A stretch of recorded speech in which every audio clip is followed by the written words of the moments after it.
Future wife, I need to tell you about a conversation that happened 3 days ago that I still can't stop thinking about. A conversation that made my hands shake in a way they haven't shaken in years. I walked into my mother's living room on a Thursday afternoon, and the second I saw her sitting there with that Bible open on her lap, I knew something was about to shift. My chest tightened. My throat went dry. And before I could stop myself, before I could calculate the right words or the perfect moment, I said it. I told her about you. I told her about the woman who has been living in my thoughts in a way that feels both terrifying and inevitable. And the moment those words left my mouth, she closed that Bible slowly, looked up at me with eyes I haven't seen since I was a boy, and she said something that knocked the air out of my lungs. She didn't ask who you were. She didn't ask how we met. She didn't even look surprised. Instead, she said 7 words that have been echoing in my mind every single hour since that moment. 7 words that changed everything I thought I understood about timing, about readiness, about love itself. But before I tell you what she said, I need you to stay with me because every detail of this story matters. Every emotion I felt in that room matters. And you matter more than I've been able to admit out loud until now. Tell me something before I go deeper. Have you ever confessed something so personal that your own heartbeat felt louder than your voice?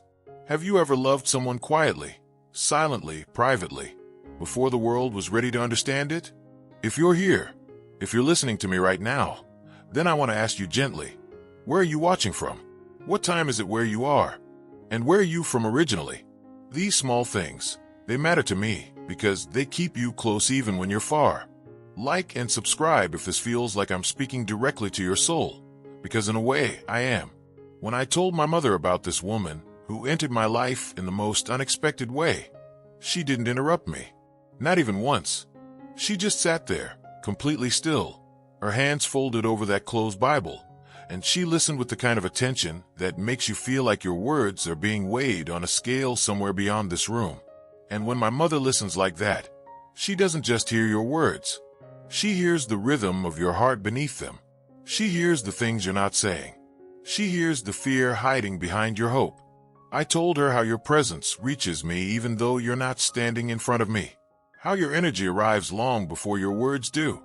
How sometimes it feels like I'm speaking to something deeper than a person, like I'm speaking to a soul that recognizes mine.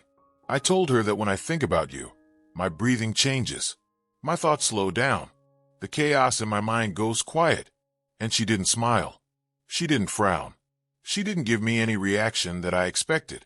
Instead, she tilted her head to the side in that way only mothers do when they already know something you haven't figured out yet. And then she asked me one question that froze me completely. She said, "Jonathan, why did you wait 3 months to tell me about her?" 3 months. She somehow knew.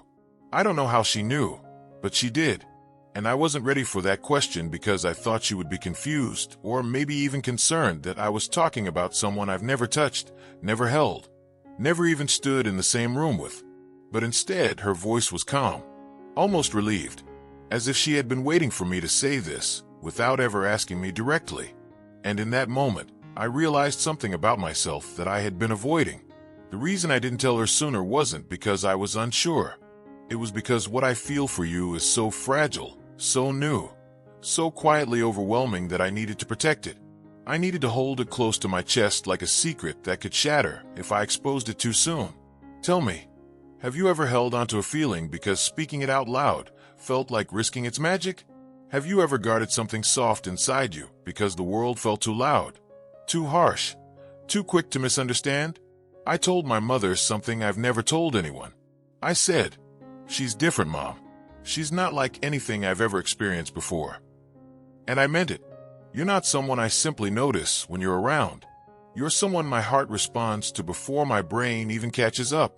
You don't try to be impressive. You don't perform or pretend. You just exist, and somehow that existence creates a shift in the air around me. You breathe, and I feel it miles away. You think, and somehow I sense the weight of those thoughts. And when I said that to my mother, her eyes changed. They softened in a way that made me have to look away for a second because it reminded me of something I had forgotten. It reminded me that a mother knows love better than anyone else in this world. She understands how a man's face changes when he talks about a woman who matters. She recognizes the tone, the cadence, the vulnerability that slips through even when you're trying to sound strong. She leaned forward, took a slow breath, and placed her hand gently on top of mine. And then she said something that hit me so deep I felt it in my bones. She said, "If she's the one bringing this kind of peace into your life, then why do you look so scared instead of grateful?" Scared, grateful. Two things happening at the exact same time inside my chest, fighting for space, wrestling with each other in a way I couldn't explain. Because loving someone the way I'm starting to feel drawn to you, it's a risk. It's stepping into something with no map, no guarantees, no safety net. And maybe that's what my mother saw on my face. Not fear of you. Fear of losing something beautiful before I ever had the right to call it mine. Tell me, have you ever felt fear living inside love like that? Have you ever cared about someone so much that it scared you more than anything else? Have you ever looked at a person and thought, if I lose this, it might break something in me that I'll never get back? When she asked me that question, I didn't have an answer ready. How could I explain to my own mother that loving you feels like walking toward the most beautiful thing I've ever seen, while still learning how to trust my own legs to carry me there? How could I tell her that you appeared in my life like a storm I didn't see coming, soft and quiet but powerful enough to rearrange every piece of who I thought I was? And then, right when I thought the conversation was ending, she said the thing I didn't expect, the thing that has stayed with me every single moment since. But I need to tell you that in the right way, at the right moment, because the way she said it, and what it meant, it changed everything. Before I tell you what she told me, answer this for yourself. What does it feel like to be truly cherished by someone? What does it mean when someone sees past all your strength and notices the softness you've been hiding? Breathe with me for a second. Feel this moment, because what comes next will help you understand why her words shook me. When my mother asked me why I looked scared instead of grateful, I felt something crack open inside my chest. It was like she reached into a part of me I didn't even know I had locked away and pulled it into the light. I sat there staring at my hands, the same hand she used to hold when I was 5 years old learning to pray, and I wondered what she was seeing in me now. Was she seeing a man in love? A man who was uncertain? A man who was hopeful but terrified? Or was she seeing all of those things happening at once, layered on top of each other in a way that even I couldn't separate? And while I was sitting there trying to find words, she said something so quietly that I almost missed it. She said, "Jonathan, you've talked to me about a lot of things in your life. Your work, your dreams, your faith, your calling. But this is the first time I've heard your heart speak before your mind did." And those words hit me harder than anything she could have said, because that's exactly what it felt like. When it comes to you, my heart is 3 steps ahead of my brain. It's already decided. It's already chosen. It's already moving toward you while my thoughts are still trying to figure out if I'm allowed to feel this way. Do you ever feel that? Do you ever sense something so strongly that your mind can't keep up? Do you ever feel pulled toward someone not because you decided to, but because something deeper than logic is guiding you there? My mother looked at me with that patient smile she's always had, the one that says she already knows the answer, but she's waiting for me to figure it out on my own. And then she leaned in closer, and she said the thing that stopped time in that room. She said, "I've been praying for someone like her for you for 5 years." 5 years. I stared at her, mouth open, heart pounding, and she didn't look away. She didn't smile like it was some cute confession. She wasn't being poetic or dramatic. She was dead serious. And sincerity like that, it cuts through everything. It finds the truth you've been avoiding and puts it right in front of your face. Before I could even respond, she continued. She said, "You've carried the weight of the world on your shoulders, Jonathan. You've carried stories that aren't yours. You've carried other people's pain, other people's hope, other people's faith. But no one has carried your heart in a very long time. And if she's the one bringing you back to your own emotions, back to your own humanity, then I'm grateful for her, even if you're scared." Her words didn't just touch me. They pierced straight through every layer of defense I didn't even realize I had built. Because she was right. The fear I was feeling wasn't doubt about you. It was the fear that comes from finally feeling something I can't control. Something I didn't plan. Something I didn't schedule or prepare for. Something real. And real things are terrifying at first. Real things make you vulnerable. Real things make you feel fragile in a way that logic and strategy never do. Real things strip away the armor you've been wearing and leave you standing there completely exposed. Have you ever felt that? Have you ever met someone who made your heart open so wide that you wanted to run away and move closer at the exact same time? Have you ever felt like loving them meant showing them a part of yourself you've kept hidden from everyone else? I asked my mother, still trying to process everything she had just said, "Why are you grateful for someone you've never even met?" And she looked at me with tears starting to form in the corners of her eyes, and she said, "Because I hear the softness in your voice when you say her name, and I haven't heard that softness in you in years." That sentence made me stop breathing. I didn't realize until that moment how much I had hardened myself, how much I had built walls around the emotional parts of me, how much I had distanced myself from tenderness, because tenderness felt too risky in a world that demanded strength. And here you were, someone I've never even touched, awakening that softness again without even trying. My mother kept going. She said, "Every man, no matter how strong, needs someone who reminds him that he's still human. Someone who reminds him that he deserves to be held too." Tenderness. I had forgotten what that word even felt like. But you've brought it back into my world just by existing. I finally asked my mother the question I came there to ask. I said, "What do you think I should do?" Because in that moment, I realized I didn't just want her to understand what I was feeling. I wanted her wisdom.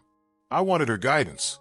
I wanted to hear what her heart, the heart that has prayed for me longer than I've even known how to pray for myself, thought was right. And she didn't hesitate. She looked me straight in the eyes and said, "Trust your feelings before you trust your fear." When she said that, something inside me loosened. Like a knot I didn't know was there suddenly untied itself. Because fear never comes alone, does it? Fear always brings an army of questions with it. What if I'm not enough for her? What if I misread everything? What if I hope too much and reality disappoints me? What if I fall too deeply and she doesn't catch me? What if this is bigger than I know how to handle? Do you ever feel those questions circling in your mind when you care about someone? Do you ever wonder if your heart is even allowed to want what it wants? My mother reached across the table and placed both of her hands over mine. Her touch was grounding, steady, timeless, the kind of touch that makes you feel like no matter what happens, you're not alone in it. And then she said the words that brought tears to my eyes. She said, "If she's the one who softens your voice when you speak about her, then she's the one your soul has already chosen." Your soul has already chosen. I had to close my eyes when she said that, because it didn't feel like advice. It felt like truth. It felt like she was saying out loud something I had known deep down, but had been too afraid to admit. I walked out of her room that day, but the conversation never left me. It followed me into the hallway. It sat with me in the kitchen. It walked beside me when I went outside to clear my head. Her words became a rhythm beneath everything else I thought about. I've been praying for someone like her. The one your soul has chosen. Don't let fear ruin it. Trust your feelings. And all day, all night, for 3 days now, I've been wondering something. What would you have felt if you had been sitting in that room with me? What would your heart have done if my mother had looked at you with those same soft, knowing eyes and told you that you were the answer to prayers she's been whispering for 5 years? Would you have believed her? Would you have believed that someone could see love growing in you before they even knew your name? Tell me, what does it feel like inside your chest when you hear that someone's mother has been praying for someone with your kind of heart? Does it make you feel seen? Or does it make you feel like the weight of that is almost too much to carry? Later that evening, when the house finally went quiet and everyone else had gone to bed, I found myself sitting alone in the dark. And for the first time in a very long time, I didn't try to distract myself. I didn't pick up my phone. I didn't turn on the TV. I didn't do anything except sit there and let myself actually feel everything that had happened in that room with my mother. I sat with the image of you, the way your energy feels even from a distance, the quiet strength you carry without ever having to announce it, the gentleness that shows up in the spaces between your words. I thought about the way my voice changes when I talk about you, The way my emotions rise to the surface in ways I don't expect. And I realized something that hit me hard. The reason my mother's words affected me so deeply wasn't just because they were true. It was because they confirmed something I had been feeling, but didn't know how to name. You're not just someone who walked into my thoughts. You're someone who walked into the part of me I thought I had closed off. The part of me that I protected. The part of me that I convinced myself didn't need anyone. You awakened something I wasn't planning to feel again. Something warm. Something hopeful. Something devastatingly real. And even though that scares me, it also brings me a strange kind of peace. Because the heart doesn't open for just anyone. It only opens for the people who matter. And sitting there in the dark, I started asking myself questions I never ask. What if this connection is rare? What if this is something I'm supposed to follow instead of question? What if you're the person my heart has been quietly searching for without me even knowing it? Tell me, do you ever wonder why certain people show up in your life at the exact moment you need them most? Do you believe some connections are aligned by something bigger than coincidence? I thought about telling you everything my mother said in perfect order, step by step, word for word. But then I realized something. I don't want to rehearse this. I don't want to plan it or make it sound polished. I just want to tell you the truth the way it feels. Raw, honest, real. Because real things don't need scripts. Real things don't need perfect timing. Real things just need the courage to be spoken out loud. And this is my truth. You matter to me more than I expected, more than I planned, more than I fully understand yet. And maybe that's exactly why my mother saw something different in my voice when I said your name.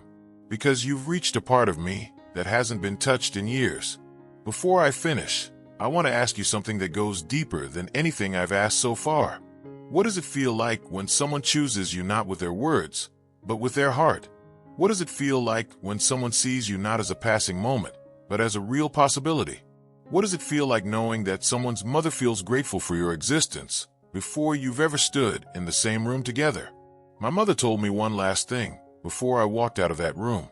She said, if she's part of your future, you'll feel her presence in every choice you make. And she was right, because now, every time I think about what comes next, you're there.